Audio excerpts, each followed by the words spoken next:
Hey, what's up guys? Ryan and Adam here, back with this week's fishing report. Got a couple interesting things to talk about, so let's get right into it. Adam, you want to start off? Yeah, sure. I'll start it off with rockfish. I know that's what's on most people's minds right now. Yeah. Throughout the bay, it's been a little bit hit or miss. We have had some weird scattered fish kills up north, even though that's where it seems like the highest concentration of fish are. But if you can get away from those sort of dead zones, I know people are catching fish, throwing like paddle tails and stuff and jigging at the inner harbor. People are doing good at the Patapsco, like Pools Island as well. Yeah, Pools Island, you've been getting bigger class of fish up there, more so into the 30-inch range. Obviously, you can't keep them, but a lot of fun to fight. Yep, and then moving down the bay, some hot spots. The Bay Bridge is going to be really good. 7-foot knoll is going to be really good. The mouth of the chop tank, when you get a nice moving tide, can be good, but on a dead tide, it's going to be tough. Down the Potomac River, at a Point Lookout, the mouth, and then going up the river a little bit has been good for rockfish. As we've talked about a little bit, they are starting to move off of structure a little bit, but during your low light hours and a really nice moving tide, you can still whack them around the same sort of shallow water structure that we've been fishing. Like I said, little paddle tails, 3 to 5 inch paddle tails, diving plugs can work really good. And then in that last hour light or that first hour light, it's a great topwater bite. I know you guys have heard me talk about this before. I always like throwing stuff with a lot of noise. This head and one knocker right here, it's got a nice knock noise to it, different than some of your other spooks. And I think it catches more fish than some of your other spooks. Proof was in the pudding. This past weekend, Ryan and I were fishing the chop tank. He was throwing a Yabazuri, I was throwing a one knocker, and outfished him. Ended up switching to the one knocker, but that one knocker is also a really good profile. It's a little bit wider than some of the other ones, and it's also just that short, fat bunker profile in general. The hooks hold up really well. Good saltwater hooks on there. So yeah, we're a big fan of that around here for sure. For sure. And then white perch. That bite is starting to improve as we've gotten a little bit cooler.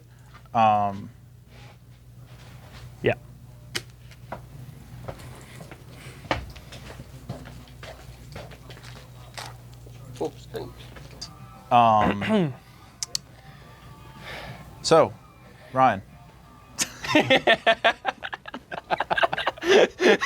Anyways, all right. So Ryan, what's going on with white perch right now? White perch is definitely heating up. We have a little bit cooler weather. It's still going to be in the 70s the next like 2 weeks out, but with a little bit cooler weather, the perch are starting to feed, and they're mainly feeding on smaller stuff. You could absolutely target them a little bit deeper, but they're still around rocks and docks up in the rivers. The Magathy has been really good. You could definitely get them from Beechwood Park. Sorry, it took me a second to think of that. Throwing like spinners, your typical rooster tails, perch hounders, stuff like that, or just bloodworm on a bottom rig, like a speaky rig here. If you're fishing deeper for them, you may want to use something like this, bigger minnow profile. Gulp works really well. It's scented. Put that on one of these bigger sabikis, drop it down, and you might come across some eater-sized croaker too. I know people have been catching them off Chesapeake and in the mouth of the Severn River. So definitely around as far as eater-sized croaker and good white perch. Yeah, and spot as well. Another good spot for spot and croaker is going to be at Sandy Point as well. I know a lot of people are catching them there. Yeah, and aside from just throwing these on sabiki rigs, guys are doing good throwing them on just a jig head or a chatterbait too, which is a fun way, to fish lures for spot and croaker. Any little silver side profile is going to get those spot, croaker, and perch going crazy, because that's a lot of what they're eating right now. They've kind of moved on from eating grass shrimp in midsummer to towards the fall where they're eating little minnows. Yep. And then we'll move on down the bay a little bit here. The speckled trout bite, kind of like the Potomac and south into Virginia waters. Definitely south. Yeah, it's definitely a south bite right now. I've heard of a couple being caught in the chop tank, but they're sparse. Yeah. So if you really want to target them, I would go Point Lookout or south. We are starting to see some shrimp in the bay as forage this time of year. Something I really like to throw when we have shrimp to sort of match the hatch is going to be a pink color. Yeah, anything pink. Yeah, I really like this sort of two-tone pink that Invincible Jigs makes. This is a 3.5-inch paddle tail. This is going to be a great option. You can throw it on a jig head. You can throw it on the back of a popping cork. You can throw a shrimp plastic on the back of a popping cork. Yeah. You might get lucky and score a puppy drum, but in Maryland waters, they've been very, very few and far between. Yeah. And as I keep saying, slather those jigs up with scent if you're really trying to target specks. Yeah, definitely. And a popping cork is a super versatile way to fish in the first place. It's great for beginners and experts alike. You can catch literally anything from white perch to puppy drum to rockfish and specks. Yeah, yeah. And there's a whole lot of other stuff going on in the lower bay right now too. Bottom fishing is like absolutely epic, and there's such a mixed bag. I mean, I've heard of people not only catching, you know, your typical perch, spot, croaker, but people are catching lizard fish. They're catching puffer fish, weak fish, baby black drum, baby sea bass. I mean, I can't even think whiting. Yeah, it's literally everything. You drop a sabiki rig down, especially this bigger one, the size 13. I actually just caught a flounder on this last week in the chop tank. Yeah. I tipped it with some gulp, and you know, we're just drifting a ledge like 20 foot on a good moving tide, and we caught spot, croaker, lizardfish, and flounder all within one tide cycle. Yeah. So it's a blast doing that sometimes. If you just need to get your confidence up, fish on the bottom with some scented baits or live bait, and these bigger sabiki rigs, the size 13, and it's a great way to just get out there and catch fish, especially if you have kids or whatnot. But it's been good for sure. Yeah, and that's been really good, sort of in the mouths of, or at the mouths of the rivers on some deeper structure like wrecks, shoals, reefs. Yeah. Like your reef ball sites, things Target like that. ship has been really good for bottom fishing. And speaking of the target ship out there, sort of in the main bay, I know we got a lot of bluefish and mackerel action going on, if you want to talk about that, Ryan. Yeah, definitely. So bluefish and mackerel, a lot of people have been targeting them trolling because they're not super congregated in schools like they were a month or two ago. But trolling anything like a spoonbrella rig or a spoon under a planer, as we've talked about time and time again. Hoses, yeah, definitely. But the spoonbrella rig is definitely a way to get a bigger presence in the water. That looks like a huge school of either anchovies or silver sides or bunker just running through the water. And mackerel and bluefish both go crazy for them. And you might even get lucky and hook a cobia, red, or one of those tarpon that are supposedly out there. Yeah. We saw one of those caught, was that like 2 weeks ago now? Yeah. I'm sure they're still around. Yeah, and before we get talking about cobia and redfish, which, you know, it's been a tough bite, but we'll talk about that in a second. Bluefish and mackerel can also be caught in the middle bay. I would say in the zone from like Poplar all the way down to the Maryland-Virginia line, you can catch those bluefish and those mackerel. You're going to want to look for channel edges, see where you mark bait. On a calm day, you can see tons of bait on the surface, and also look for those birds. I mean, there are birds diving down and picking up silver sides, even if you don't see bluefish or mackerel busting on them. If the birds are down there and the bait are at the surface, there still might be fish under them, and it might be worth dropping a jig down. Yeah, definitely, especially if you see like more than a couple birds. Like on random bait balls, you'll see 1 or 2 birds. If you see 10 birds on one bait ball, that means there's fish under them pushing that bait up, because those bait balls just don't stick on the surface if there's 10 birds above them, unless there's something chasing them. Right. But yeah, heading back down to the lower bay. Why don't you tell us a little bit about cobia and bull reds now, Ryan? So the bull red bite has mostly been at night from what I've seen. Now the cobia, on the other hand, you can definitely see them in the day. There's still a couple on the surface, but they've been really finicky. Your best bet, honestly, is running side scan if you have it and marking them. And then once you do mark them, throwing a very natural profile or a live eel, bunker, or spot. If that's not in your realm of possibility, you can't get bait. One of these Nomad Vertrex baits here, this is the Max 150. It is a perfect bunker profile. And when you cast it out, it's going to sink fast, and you can jig it up through those small schools of cobia that we're seeing on side scan. Yeah, and that natural profile is really going to be key. I don't know about you all out there, but we've been experiencing some very finicky cobia. Yeah, for sure.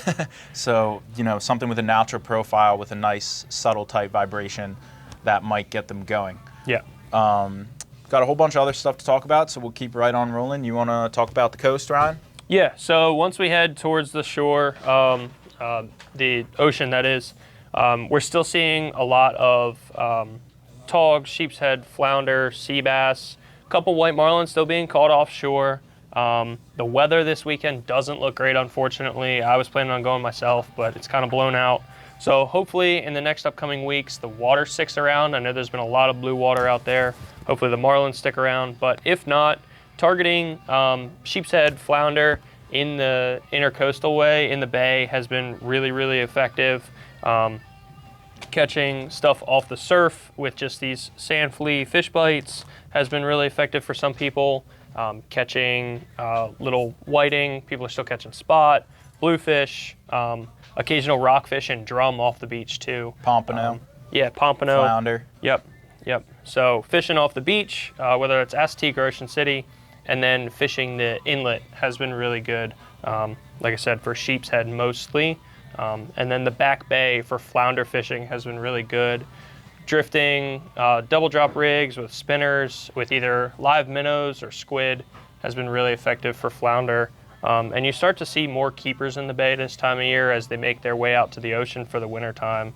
So hopefully that stays good and picks up the next couple of weeks for you guys. Yeah, and at the 50 bridge, a lot of guys are still catching rockfish and bluefish on heavy jig heads or bottom rigs with a whole lot of lead and a live eel or something like that. Yeah, definitely. I've even used like Nomad deep diving plugs or Man deep diving plugs, Yozuris, anything deep diving with that current there. You can just toss it against the current and reel, and it's going to dive really good. That gets rockfish and bluefish going big time, especially at night.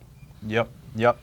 And yeah, that's kind of it on the side of the coast. We're going to flip back up this way and talk about catfish in the upper and middle bay zone. Weather's cooling down. Blue catfish are really starting to bite better. Your middle to upper Potomac, your middle to upper Patuxent, the upper Chester, the upper Chop Tank, all those spots have been, I've been hearing really good things about blue catfish. Soft crab, peeler crab, and LY, cut LY are going to be your hot baits. And they're still sitting kind of deep, so get on those channel edges and stuff like that.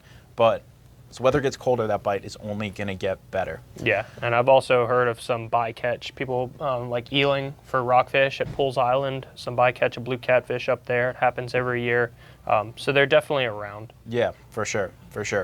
And then on the freshwater side of things, in the upper reaches of your west side tidal rivers, in Blackwater, even in some random ponds where people might have just dumped them, snakehead are still biting well. As that vegetation dies off, they're going to be sitting there still using it for cover. You can throw a topwater frog at them. You can throw a weedless chatterbait on them. One of my favorite things to throw is like just a little EWG hook with an underspin and like a small 4-inch paddle tail, especially in areas where those fish might be a little bit more pressured. Yeah, definitely. Like Blackwater is a big thing, downsizing your baits, whether it's smaller frogs or, smaller 3 and 4 inch paddle tails with an underspin is almost essential for having a good day fishing down there where there's a lot of people.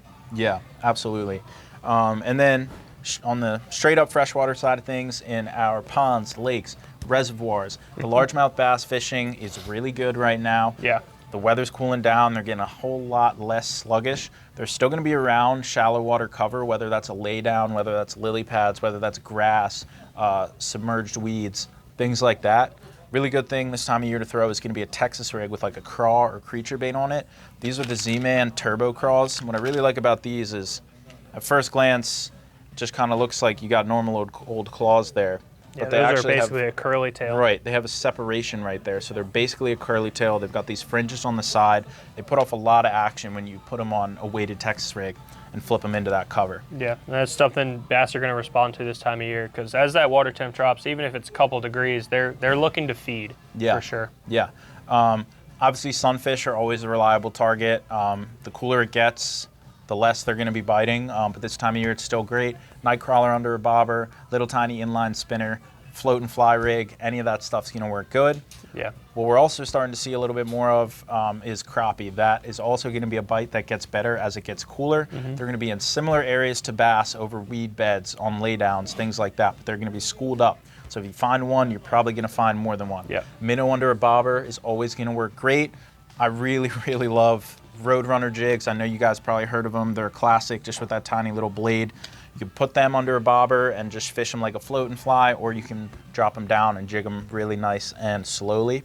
Yeah. That's going to work really great too. Yeah, and that'll work all the way into the winter time. I mean, we're just starting to see the crappie start to fire up, but the colder it gets, almost the better. Yeah. Unless it's like frigid, we start to see crappie well into December, January, February. Yep.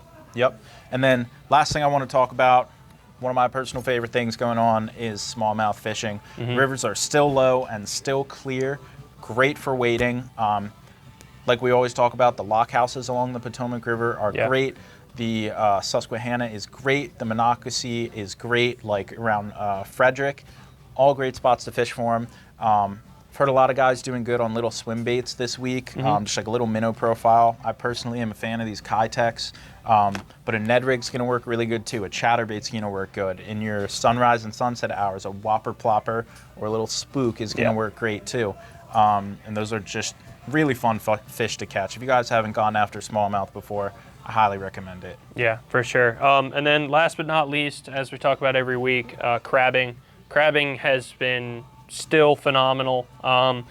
People have been saying catching bigger crabs in deeper water, like 5 to 8 feet, as opposed to your like 3 to 6. So if you want some big male Jimmy crabs, then fish crab a little bit deeper.